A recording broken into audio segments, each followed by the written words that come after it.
سیاہ فراری نرم روی سے چارکول میں لپٹی شفاف سڑک پر چل رہی تھی۔ گاڑی کی پچھلی نشست پر بیٹھا انل اپنے ساتھ بیٹھے داران کو کافی دیر سے جانچ رہا تھا۔ وہ کسی گہری سوچ میں ڈوبا ہوا تھا۔ وہ لوگ رات کو 8 بجے شوٹنگ سے پہلے معمول کی شاپنگ کے لیے گھر سے نکلے تھے۔ کل صبح چائنا کے لیے فلائٹ تھی، اس لیے ضروری ساز و سامان آج ہی خریدنا تھا۔ داران مدہوش سی کیفیت میں غیر مرئی نقطے پر نگاہیں مرکوز کیے ہوئے تھا۔ ویسے تو اس طویل وقت تک خاموش رہنے کی عادت ہے، لیکن انل سے کبھی کبھار اس کی یہ عادت برداشت سے باہر ہو جاتی تھی، اور اب بھی داران کو دیکھ کر اس کا کچھ ایسا ہی حال تھا۔ کیا ہوا؟ پریشان کیوں لگ رہے ہو؟ پوری طرح اس کی طرف روح موڑے سوال کیا۔ داران نے چہرہ موڑا اور گہری نگاہوں سے انل کی طرف دیکھا۔ وہ میں ہنوز کسی گہری سوچ کے باعث پیشانی پر اکٹھی ہو کر افقی شکن بنائے ہوئے تھی۔ تمہیں بار بھی عجیب نہیں لگتا؟ انل کی بات کا جواب دینے کے بجائے اس سے سوال پوچھ لیا۔ یہ اس کی عادت تھی، سوال پر جواب کی بجائے سوال کرنا اور دوسرے انسان کو خود سے جواب تلاش کرنے پر مجبور کرنا۔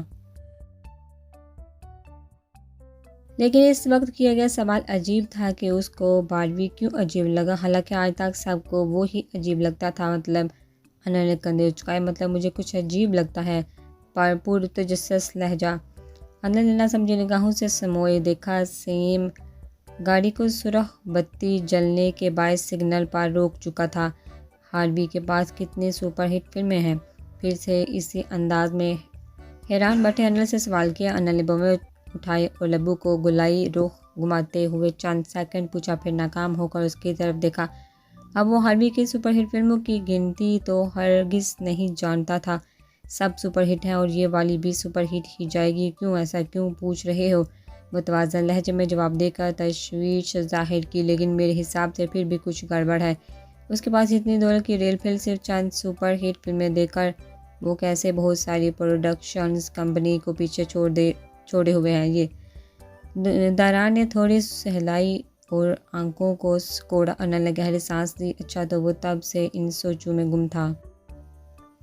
سگنل کھل چکا تھا، گاڑی پھر سے چلنے لگی تھی۔ داران، تم ہمیشہ سے آگے کی سوچ کیوں رکھتے ہو؟ میری تو سمجھ میں یہ بات بلاتا ہے، اس کی دولت سے ہمیں کیا لینا دینا؟ انل نے اس کی بات پر حیرت ظاہر کی۔ صحیح، چلو تم کہتے ہو تو چھوڑ دیا۔ زبردستی کی مسکراہٹ کے ساتھ لبوں کو پھیلائے، ایسی مسکراہٹ جو مسکراہٹ خود بخود چہرے پر آتی ہے۔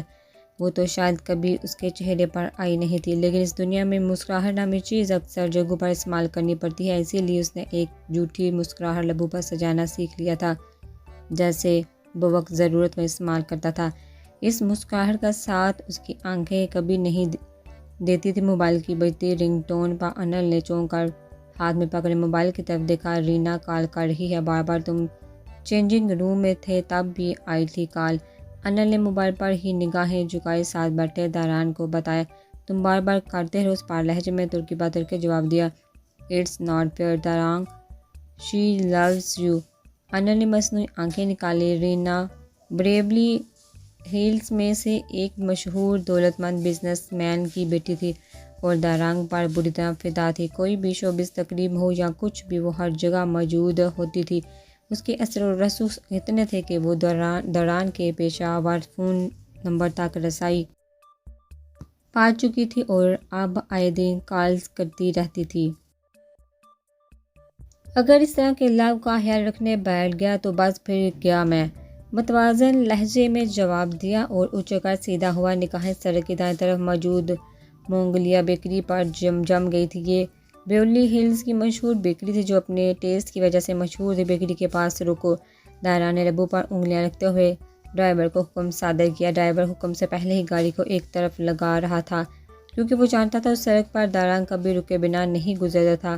بیکری کے شیشے کی بنی سامنے کی دیوار کے پار اندر کا منظر صاف دکھائی دے رہا تھا، اور آج بھی سفید بیکری کیپ سر پر ٹکائے، سفید نیپکن باندھے کاؤنٹر کے پیچھے کھڑی دلکشی سے مسکرا رہی تھی۔ کاؤنٹر کے سامنے کھڑا خریدار اس سے محو گفتگو تھا۔ آج پھر اف داران پلیز، رات کو فلائٹ ہے ہماری اور بہت سی تیاریاں باقی ہیں، آج نہیں۔ انل نے جھنجھلا کر ہاتھ ہوا میں اٹھائے اور اس سے ایک قسم کی التجا کی تھی۔ لہجہ نہایت بیزاریت لیے ہوئے تھا۔ داران اس کی بات انسنی کرتا سگریٹ سلگا چکا تھا۔ گاڑی کا شیشہ آہستگی سے نیچے جا رہا تھا اور داران کی نگاہیں بیکری کے شیشے کے پار اس لڑکی پر جم گئی تھی۔ انل نے اپنی ہوا میں اٹھے ہاتھ بے بسی سے نیچے گود میں رکھے۔ تمہیں بات کرنی چاہیے، اسے داران کے قریب ہو کر سرگوشی نما مشورہ دیا۔ کیا بات کروں؟ لبوں میں سگریٹ دبائے کہا اور لائٹر کو جلا کر سگریٹ کے پاس کیا جبکہ آنکھیں وہی ٹکی تھی۔ تم جانتے ہو کیا بات؟ انل نے مسکراتے ہوئے جواب دیا۔ ابھی وقت نہیں۔ وہ گاڑی کی پشت سے سر ٹکائے پرسکون لہجے میں کہہ رہا تھا۔ آنکھوں کی پتلیوں میں اب لڑکی کا عکس بن رہا تھا جس میں وہ ہنس رہی تھی۔ انل نے گہری سانس باہر انڈے لی۔ چند سیکنڈ یوں ہی خاموشی سے نکل گئی۔ انل آگے ہوا، کلائی پابندی گھڑی پر نگاہ ڈالی اور پھر داران کی طرف دیکھا جو گاڑی کی کھلی کھڑکی پر بازو ٹکائے سگریٹ کے کش لگا رہا تھا۔ مسٹر ملک اب چلیے، آج اتنا بہت ہے اس کو دیکھنا۔ انل نے سیٹ کی پشت سے سر ٹکائی آنکھیں مودے سوال کیا۔ دوسری طرف سے کوئی جواب نہیں آیا۔ وہ ویسے ہی سگریٹ کا کش لگاتا ہوا شیشے کے پار اس لڑکی پر نگاہیں جمائے ہوئے تھا۔ انل نے ضبط سے لب میچے آنکھیں کھولی اور پوری طرح اس کی طرف گھوم گیا۔ داران، میری جگہ تمہارا پی اے کوئی اور ہوتا تو یقین کر تمہیں چھوڑ چکا ہوتا میرے بھائی۔ انل نے سر کو دائیں بائیں گھماتے ہوئے تھکے لہجے میں طنز کے تیر چلائے۔ کیوں؟ معصومیت سے بنا اس کی طرف دیکھے سوال کیا۔ واہ، یہ معصومیت! میں پی اے ہوں لیکن کچھ بھی تمہیں وقت پر نہیں کروا پاتا۔ انل نے دانت پیستے ہوئے اپنی بے بسی کی حد بتائی۔ Same drive please. وہ اس کے راستے سے آنے سے گریز کیا کر بھائی۔ انل کے آگے ہوتے ہوئے ڈرائیور کو مفید مشورہ دیا۔ Same wait. داران نے روب سے حکم دیا۔ انل نے گھر کر دیکھا۔ اب دونوں ایک دوسرے کی آنکھوں میں ضد سے دیکھ رہے تھے۔ سیم نو پلیز، جلدی چلو۔ انل نے دانت پیستے ہوئے سیم کو پھر سے مخالف حکم دیا۔ دونوں کے درمیان دوستانہ نوک جھونک اکثر ہوتی رہتی تھی اور سیم دونوں میں پس جاتا تھا اور اب بھی وہ دونوں کی کشمکش میں بیٹھا تھا کہ کس کی بات مانے، انل کی بات یا داران کی۔ اس وقت بہت تیاری پڑی ہے اور وہ سب اس سے زیادہ اہم ہے۔ چلو سیم، تم فوراً درانگ چلو۔ انل اب سخت پیشہ ورانہ لہجہ اپنائے ہوئے تھا۔ دیکھ لوں گا تمہیں بھی۔ سیم چلو، داران نے مصنوعی غصے سے کہا۔ ہاں، دیکھتے رہنا، ساتھ ہوں تمہارے ہمیشہ۔ انل نے آنکھوں کو دبائے شرارت سے جواب دیا۔ گاڑی پھر سے سڑک پر اسی رفتار سے دوڑنے لگی تھی اور انل اب سر کو تعصب سے ہلاتے ہوئے ہنس دیا تھا۔ جب یہ آہستگی سے فلیٹ کا دروازہ لگا کر پلٹی اور فلور کے زینے پھلانگتی ہوئی نیچے اتری، سیاہ جوڑے میں ملبوس وہ سرخ دوپٹے کو کندھوں پر ٹکائے اجلت میں زینے اتر رہی تھی، ماں سو رہی تھی۔ ابا کے آنے میں ابھی وقت تھا۔ اسی بات سے فائدہ اٹھاتے ہوئے اسی عمارت کے دوسرے فلور پر موجود اپنی دوست ہنا کے گھر جا رہی تھی۔ وہ سنانا کو ہنا کے گھر جانے کا بتا کر باہر نکل آئی تھی۔ ہنا بھی مذہبی اعتبار سے عیسائی تھی اور بچپن سے اس کی ہم جماعت تھی۔ ایک عمارت کی رہائشی ہونے اور ایک ہی جماعت میں ہونے کے باعث دونوں میں گہری دوستی تھی۔ اب وہ تیسرے فلور کے زینے اتر رہی تھی جب اچانک نگاہ سامنے پڑی اور نہ چاہتے ہوئے بھی قدم تھم گئے۔ آنکھوں کا مزید حجم بڑھائے بغور سامنے دیکھا۔ سیڑھیوں سے نیچے اترتے ہی دائیں طرف وہ انور کے فلیٹ کے آگے کھڑا تھا، سیاہ ٹی شرٹ، نیلی پرانی جینز کی جیبوں میں ہاتھ ڈالے، مضطرب سی کیفیت میں بار بار جیب میں ہاتھ نکال کر فلیٹ کی گھنٹی بجا رہا تھا۔ وہ کیسے اسے بھول سکتی تھی؟ اس دن میدان والے واقعے کے بعد آج اسے 2 ہفتے بعد دیکھا تھا اور ایک سیکنڈ کے بعد میں حصے میں اس کا ذہن اس کی شناخت کر چکا تھا۔ وہ یوں ہی ساکت کھڑی اسے دیکھ رہی تھی جب اچانک ذہن میں خیال آیا، انو کا چھوٹا بھائی جو ود کا ہم جماعت تھا اور کل اسی نے ذکر کیا تھا، وہ لوگ کہیں گے ہیں۔ اسی خیال کے زیر اثر وہ بے ساختہ چند قدم آگے بڑھی، اس کے برابر میں جا کر بولنے کے لیے لب کھولے۔ اسی لمحے لڑکے نے ذرا سہمگی سے رخ موڑا۔ وہ انو شاید جہاں نہیں ہے، کہیں گے ہیں وہ لوگ، جبھی نے ہچکچاتے ہوئے کہا۔ لڑکے کے دیکھنے کا انداز عجیب تھا، وہ اپنا اعتماد کھو رہی تھی۔ لڑکا چند سیکنڈ خاموش کھڑا اسے دیکھ گیا اور پھر یوں ہی سپاٹ چہرے کے ساتھ رخ موڑے دروازے پر دستک دینے لگا۔ ہیں، اسے سنائی نہیں دیا کیا؟ میں نے بتایا تو ہے کہ وہ لوگ گھر پر نہیں ہیں۔ جبھی کو حیرت کا شدید دھچکا لگا۔ انو کے دوست ہیں نا آپ؟ اس کے کوئی جواب نہ دینے اور بے نیازی برتنے پر جبھی نے پھر سے سوال کیا۔ اب کی بار جواب دینا تو دور کی بات، اس نے رخ موڑ کر دیکھنا بھی مناسب نہیں سمجھا۔ جبھی کو اس کی یہ بے نیازی عجیب طرح کھلی۔ کیا اسے سنائی نہیں دیتا؟ اوہ جیزس! حیرت سے آنکھیں کھل گئی۔ دماغ نے تو 180 80 کی رفتار سے پھٹکی گما کر نتیجہ ہنسکا لیا تھا، لیکن دل کو یقین نہ آیا، وہ پھر سے اس سے مخاطب ہوئی۔ دیکھیے وہ لوگ یہاں نہیں ہیں، شاید ارجنٹ کہیں جانا پڑا ہے۔ پتہ نہیں کیوں پر ہمدردی جاگ رہی تھی، اس لیے وہ اسے پوری تفصیل دے رہی تھی، لیکن لڑکے نے اب کی بار بھی دیکھنا گوارا نہیں کیا۔ اس کے چہرے کے تاثرات اتنے سپاٹ تھے کہ وہ یہ سوچے بنا نہیں رہ سکی کہ اسے واقعی میں سنائی نہیں دے رہا۔ لڑکا اب اس سے بے نیازی برتا پھر سے فلیٹ کی گھنٹی بجا رہا تھا۔ وہ اتنی تذبذب کا شکار ہوئی کہ حنا کے گھر جانے کی بجائے پھر سے واپس اوپر چلنے لگی۔ فلیٹ کا دروازہ بند کرتے ہی نگاہ سامنے سنانا پر بڑی، جو لاؤنج میں بیٹھی خراب اور خستہ ریڈیو کے انٹینے سے زور آزمائی میں مصروف تھی، اور انٹینا تھا کہ سیٹ ہونے کا نام نہیں لے رہا تھا۔ وہ اب ریڈیو کے اوپر دار تھپڑ سی کر رہی تھی۔ اسے تشدد کے دوران اچانک سامنے نگاہ جبھی پر پڑی تو حیرانگی سے بم میں اچکا سوال کیا، کیا ہوا؟ تم تو حنا کی طرف جانے کے لیے نکلی تھی، کیا گئی نہیں؟ پر وہاں تو وہ ورتا حیرت سے مبتلا آنکھیں بنا جھپکے کھڑی تھی۔ سنانا وہ سن نہیں سکتا، متحیر سے لہجے میں کہتے ہوئے آگے بڑھی، کون سن نہیں سکتا؟ سنانا کے انداز میں حیرت سے زیادہ تجسس کی جھلک تھی۔ وہی انو کا دوست بہرا ہے بیچارہ، چہرے پر انگنت پریشانی سجائے وضاحت دی، تمہیں کیسے معلوم پڑا یہ سب؟ سنانا نے ریڈیو ایک طرف رکھا، مکمل طور پر اس کی طرف متوجہ ہوئی۔ وہ میں ابھی حنا کے گھر جانے کے لیے نیچے اتری تو انو لوگوں کے فلیٹ کے بیل بجا رہا تھا۔ زبر الف سے یہ تک ساری بابا سنانے کی گوش گزار کی، اور بات سننے کے بعد اب اس کی آنکھوں میں بھی حیرانگی تھی۔ افسوس ہوا بہت بیچارہ۔ سنانا نے گہری سانس خارج کی، تعصب بڑے لہجے میں افسوس کا اظہار کیا۔ ہاں مجھے بھی، کوئی سے لہجے میں تائید کی۔ سنانا اب پھر سے ریڈیو اٹھا چکی تھی۔ اس کے لیے یہ بات معمولی تھی شاید، لیکن جبھی کے لیے نہیں۔ اس لڑکی سے ایک عجیب ہمدردی محسوس ہونے لگی تھی۔ حنا کے گھر جانے کا ارادہ مکمل طور پر ترک کرتے ہوئے وہ مریل قدم اٹھاتی بالکونی میں آگے ریلنگ پر کوہنیاں ٹکائی اور چہرے کو اداسی سے ہاتھوں پر ٹکا دیا۔ اس دن اس لڑکے کو دیکھ کر وہ اس کے مفلس ہونے پر اداس ہی، اور آج اس کی قوت سماعت نہ ہونے پر دل مزید اداسی سے بڑھ گیا۔ اچانک نگاہ پھر سے سامنے میدان میں اسی بینچ پر پڑی، وہ وہیں بیٹھا تھا۔ کتنی ہی دیر وہ بے سبب اسے وہیں کھڑی تکتی رہی، اور پھر شام کے گہرے سائے پھیلتے ہی قدم کمرے کی طرف بڑھا دیے۔ دارانگ ویلاس کے ڈیوری میں اندر لاؤنج کی راہداری میں داخل ہوتے ہی داران اور انل کے قدم ایک ساتھ تھمے۔ وہ رات کے 10 بجے دارانگ ویلا پہنچے تھے اور ابھی اندر داخل ہی ہوئے تھے کہ راہداری میں اسفند ملک کی آواز کی باز گشت سنائی دی، مسٹر البرٹ دارانگ ابھی گھر نہیں ہے، کب آئے گا کچھ پتہ نہیں، وہ میرا فون نہیں اٹھا رہا ہے۔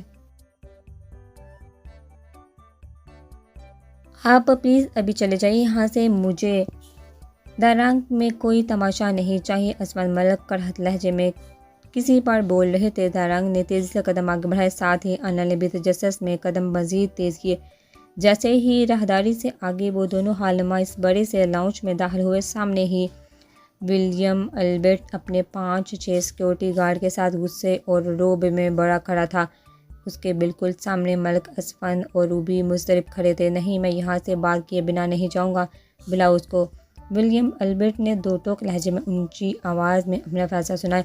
اسی دوران ہال میں موجود تمام نفرت کی نگاہیں ایک ساتھ داران اور انل پر پڑی۔ اسفند ملک تیزی سے داران کی طرف بڑھے، شکر ہے داران، تم آگے دیکھو، یہ کیا معاملہ ہے؟ میری تو سمجھ سے اسفند ملک پریشان اور بیزار سے لہجے میں وضاحت دیتے ابھی آگے ہی بڑھ رہے تھے جب ولیم کی کاردار آواز ہال میں گونجی، دارانگ میری بیٹی کہاں ہے؟ ولیم کی آواز میں گرج اور غصہ شامل تھا۔ ولیم البرٹ لاس اینجلس کا ایک مالدار بزنس مین اور رینا ولیم کا باپ تھا۔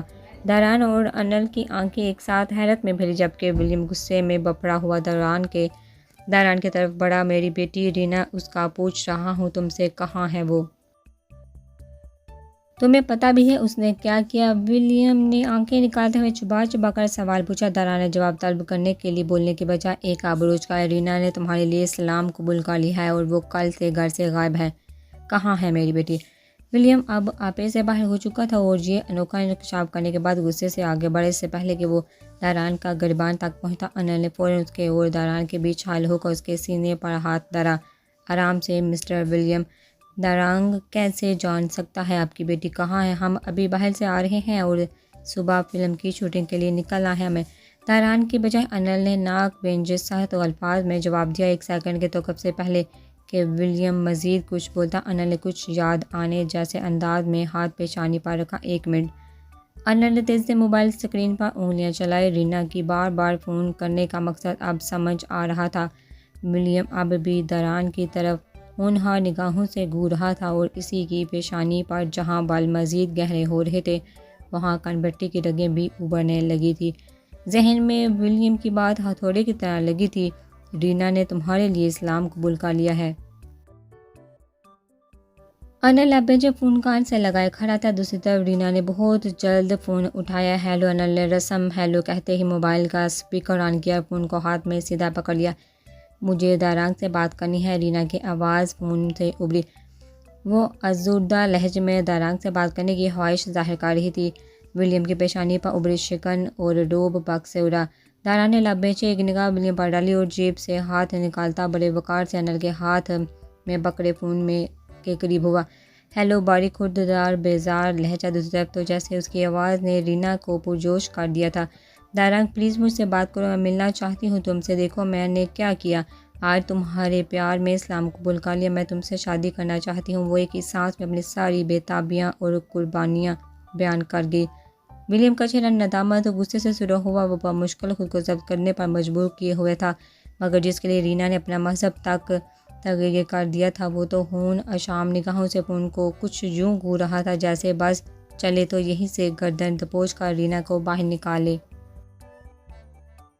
لیکن میں نہیں چاہتا، ضبط کے آخری دہانے پر کھڑے ہو کر مختصر روکھا سا جواب دیا دارانگ، میں تم سے بہت محبت کرتی ہوں، میں نے تمہارے لیے اپنا مذہب۔ وہ چیخ اٹھی مگر بات داران کی غراغٹ میں دب کر رہ گئی۔ سو واٹ، میں مسلم تو کیا کسی بھی مذہب کی پیروکار سے شادی نہیں کروں گا، اور میری بات کان کھول کر سن لے، آج کے بعد تمہارا باپ میرے گھر اور گریبان تک پہنچا تو نتیجے کی ذمہ دار تم ہوگی۔ کاردار لہجہ تھا جس میں کسی قسم کا کوئی لحاظ نہیں تھا۔ دوسری طرف تو جیسے سکتے جیسی خاموشی طاری ہوئی۔ داران نے ایک کٹیلی نگاہ ولیم کے ہوائیں اڑے چہرے پر ڈالی اور قدم اپنے کمرے کی طرف بڑھا دیے۔ انل بھی غصے میں فون ہاتھ میں تھامے ولیم کے قریب ہوا۔ رینا گھر واپس آؤ، ولیم نے آنکھیں چراتے ہوئے غصے میں فون کے قریب ہو کر کہا، ڈیڈ، پھیکے سے لہجے میں۔ دوسری طرف سے رینا کی دور سے آتی آواز تھی، ہاں گھر واپس آؤ فوراً۔ ولیم نے دانت پیستے ہوئے حکم دیا، اپنے سیکورٹی گارڈ کی طرف دیکھا اور قدم تیزی سے بیرونی دروازے کی طرف بڑھا دیا۔ انل نے فون بند کیا اور داران کے کمرے کی طرف چل دیا۔ روبی گردن کو ہم دے کر اسفل مل کے قریب ہوئی، جب بھی نکلے گا کفر کے کلمات نکالے گا منہ سے۔ اہل کہیں کا، میں مسلمان نہیں ہوں، میں مسلمان لڑکے سے شادی نہیں کروں گا، اتنے امیر باپ کی بیٹی ٹھکرا دی۔ ولیم البرٹ کی اکلوتی بیٹی ٹھکرا دی، روبی کے لہجے میں داران کے لیے بلا کا تعصب اور غصہ تھا۔ اچھلو مت زیادہ، یہ مت بولو، تم اسی کفر کے کلمات کہنے والے کی کمائی کھاتی ہو، اور تم سے بہتر کون جانتا ہے کہ وہ اسلام سے متنفر کیوں ہے۔ اپنے بیٹے کی فکر کرو، آج کل رات بھر باہر رہنے لگا ہے۔ اسفل ملک نے ٹھہرے مگر کاردار لہجے میں طنز کے تیر برسائے۔ روبی نے تنگ آ کر اسفل ملک کی طرف دیکھا، لیکن وہ اس کی طرف بنا دیکھے قدم اوپری زینے کی طرف بڑھا چکے تھے جو لاؤنج کے وسط میں اوپری منزل کو چڑھتے تھے۔ روبی کے چہرے پر ماضی کے سائے لہرا گئے۔ ملک ہاؤس کے بالکل اوپر سورج پوری تمازت سے چمک رہا تھا۔ چھوٹے سے لان میں لگی ایک عدد زرد کی شاخوں پر چڑیا دبک کر بیٹھی آنکھیں موندے دھیرے دھیرے سانس لے رہی تھی۔ سیاہ سیمنٹ سے بنے فرش والی ڈیوری میں پرانی سی کار کھڑی تھی جسے وہ رگڑ رگڑ کے دھونے میں مصروف تھا۔ بنیان کے نیچے سفید شلوار پہنے، ہاتھ میں پانی گراتا پائے پکڑے بخار کو دل و جان سے دھو رہا تھا۔ 22 سالہ یاور ملک کو اپنے باپ کی اس آخری نشانی سے بے حد لگاؤ تھا۔ یہی وجہ تھی ہر چھٹی کے دن وہ ناشتے کے فوراً بعد پوری لگن سے یہی پہلا کام کرتا تھا۔ اسے بی اے کرنے کے فوراً بعد ہی ایک نجی پیسٹی سائڈ کمپنی میں ملازمت مل گئی تھی۔ بڑے بھائی نے بڑا جگرا کی یہ کار اس کے حوالے کر دی، بس تب سے یہ کار اس کی کل کائنات تھی۔ وہ یوں ہی گنگناتے ہوئے کار دھو رہا تھا جب گھر کے لاؤنج میں ابھرتی آوازوں پر کان کھڑے ہوئے۔ ڈیوری سے ایک زینہ چڑھ کر کھلتا لکڑی کا دروازہ سیدھا ملک ہاؤس کے لاؤنج میں لے جاتا تھا جہاں کا منظر ہولناک تھا۔ عمر رسید دستگیر بیگم بڑی شان سے پلنگ پر براجمان جوڈی زیادہ ہاتھ میں پکڑی تسبیح کے دانے گھما رہی تھی۔ اسی پلنگ کے ایک طرف بیٹھی روبی ملک 3 سالہ داران کے دونوں ہاتھوں کو مضبوطی سے دبوچے بیٹھی تھی۔ داران کے تن پر ایک عدد نکر کے علاوہ کچھ نہیں تھا۔ اس کے جسم پر چہرے پر جگہ جگہ چاول چپکے ہوئے تھے۔ پلنگ سے کچھ دور فرش پر چاول بکھرے ہوئے تھے اور عظمت وہیں غصے میں کھڑی فرش کو گو رہی تھی۔ عظمت سے کچھ دوری پر لکڑی کی کرسیوں پر 2 سالہ برہان اور 3 سالہ فائقہ منہ لٹکائے بیٹھے تھے۔ انہیں آنکھیں نیچی کر روبی نے چیخ کر کہا اور ساتھ ہی پوری قوت سے کھینچ کر تھپڑ داران کے گال پر رسید کیا۔ 3 سالہ داران کے دونوں ہاتھوں کو مضبوطی سے تھامے وہ اسے غصے سے گو رہی تھی، جبکہ وہ نڈر انداز میں پوری آنکھیں کھولے روبی کی آنکھوں میں جھانک رہا تھا۔ سنا نہیں، آنکھیں نیچی کر روبی نے تلملا کر ایک اور تھپڑ اس کی پھولی ہوئی سفید گال پر رسید کیا۔ اس کے دونوں گال سرخ ہو چکے تھے مگر آنکھ میں ایک آنسو تک نہیں تھا۔ ہوتا بھی کیسے، وہ کون سا یہ مار پہلی دفعہ کھا رہا تھا؟ ہر روز صبح آنکھ کھلنے سے لے کر رات کو آنکھ بند ہونے تک ایسے ہی چماٹ وقفے وقفے سے اس کی گال پر رسید ہوتے رہتے تھے، بس ہاتھ بدلتے رہتے تھے۔ اف خدایا، ماں جی دیکھے تو کیسا ڈھیٹ ہے، سانپ کی طرح آنکھیں نکالے کھڑا ہے، مجال ہے جو جپک بھی دے۔ روبی نے ناک پھلا کر دستگیر بیگم کی طرف دیکھا، یہ وہ تسبیح کے دانے گراتا ہوا بھاکارت سے داران کی طرف دیکھ رہی تھی۔ روبی نے ننھے سے کدو سے پکڑ کر ایسا جھنجھوڑا کہ وہ پورا ہل گیا، پر پلک نہ جھپکی۔ آفت کا پڑکالا کہیں کا، کتنی دفعہ روکا ہے فائقہ اور برہان کی پلیٹ میں سے نہ کھایا کر، پر نہیں، پھر وہی کام۔ تجھے جب لگ ڈال کر دیتے ہیں، کیا تکلیف ہوتی ہے جو ان کی پلیٹ میں بھی ہاتھ ڈالتا ہے؟ روبی غصے میں اسے جھنجھوڑتے ہوئے اس پر چیخ رہی تھی، گندا خون نہ ہو تو۔ ایک اور زناٹے دار تھپڑ پڑا۔ جاور جیسے ہی لاؤنج کے دروازے پر پہنچا، سامنے کا منظر دیکھ کر تڑپ گیا۔ بابی اونچی آواز میں پکارا، تیزی سے لمبے لمبے ڈاک برتا آگے بڑھا اور جپٹ کر داران کو روبی سے پیچھے کیا۔ چھوڑیے اسے، 3 سال کا بچہ ہے وہ، اگر بچوں کے ساتھ مل کر کھا ہی لیا کچھ تو آپ یوں کیوں پیٹ رہی ہیں؟ اس جاور غصے میں چیخا تھا۔ 3 سال کا ناک میں دم کر رکھا ہے اس نے، روبی نے اس کے انداز میں چیخ کر جواب دیا۔ پاس کھڑی عظمت تنگ آ کر آگے ہوئی، اور تم جو اس کے حمایتی بن کر کود پڑتے ہو، گھر کا کام تم نے کرنا ہوتا ہے یا ہم نے؟ بھابی ٹھیک ہی تو کر رہی ہیں، حال دیکھو کیا کیا ہے اس نے، سارے فرش پر چاول ہی چاول۔ عظمت نے بھی روبی کا بھرپور ساتھ دیا، دیتی بھی کیوں نہ، طلاق یافتہ ایک بچی کے ساتھ میکے میں رہنا ہو تو روبی جیسی بھابی کا ساتھ دینا ہی پڑتا ہے۔ 1000 دفعہ اسے سمجھایا ہے، تم صرف اپنی پلیٹ میں کھایا کرو، پر نہیں، ڈھیٹ ہے پورا۔ پلیت نہ ہو تو، عظمت نے دانت پیستے ہوئے کہا اور آگے بڑھ کر ایک تھپڑ داران کی پشت پر جڑ دیا جو جاور کی ٹانگوں سے چمٹا کھڑا تھا۔ جاور نے تڑپ کر اسے گود میں اٹھایا اور گلے سے لگایا۔ باجی خدا کا خوف کرے، نوین بھائی کا خون ہے، پلیت کیسے ہوا؟ مسلمان ہے، داران ہے۔ جاور نے حیرت اور غصے کے ملے جلے لہجے میں کہا، نوین کا ہے، تمہیں کیسے پتہ؟ یہ پتہ نہیں، موا کس انگریز بڈھی کے کس میاں سے ہوگا، کوئی ایک ہوگا کیا؟ اس کا نام رکھ لینے سے مسلمان ہو گیا کیا؟ پلیز ہے یہ ابھی 1 سال سے ڈاکٹر کے پاس تک تو لے کر نہ جا سکے تم؟ آیا بڑا حمایتی دستگیر بیگم نے حقارت سے کہتے ہوئے نفرت سے اپنا حصہ ڈالا۔ بس کریں آپ لوگ تو، آپ لوگوں سے بحث فضول ہے، ڈاکٹر کے پاس لے جاؤں، اس کی دیکھ بھال کی امید آپ جیسوں سے کروں۔ اور عظمت باجی، روبی بھابی، آج کے بعد داران کو کوئی ہاتھ نہیں لگائے گا۔ جاور نے ناک پھلائی، انگشت انگلی کھڑی کی، چل تو جا، چھٹی کے دن دماغ کھانے آ جاتا ہے۔ اس کی حرکتیں پتہ ہو نہ تجھے تو پھر پتہ چلے۔ عظمت نے ہاتھ ہوا میں اٹھائے، غصے میں کہا، بالکل درست، بھلا کی اولاد ہے یہ، پھرکی کی طرح پورے گھر میں ادھم مچاتا ہے، اور بات تو جیسے کوئی سمجھ میں آتی ہی نہیں اس کے، کچھ بھی کہہ دو بس گڑنے لگتا ہے۔ روبی کے اندر موجود کڑواہٹ عروج پر تھی، اتنی تو مار کھاتا ہے بیچارہ آپ سب سے، کیا دماغ کام کرے گا اس کا؟ کیوں دکھاوا کر رہی ہیں دنیا کے لیے؟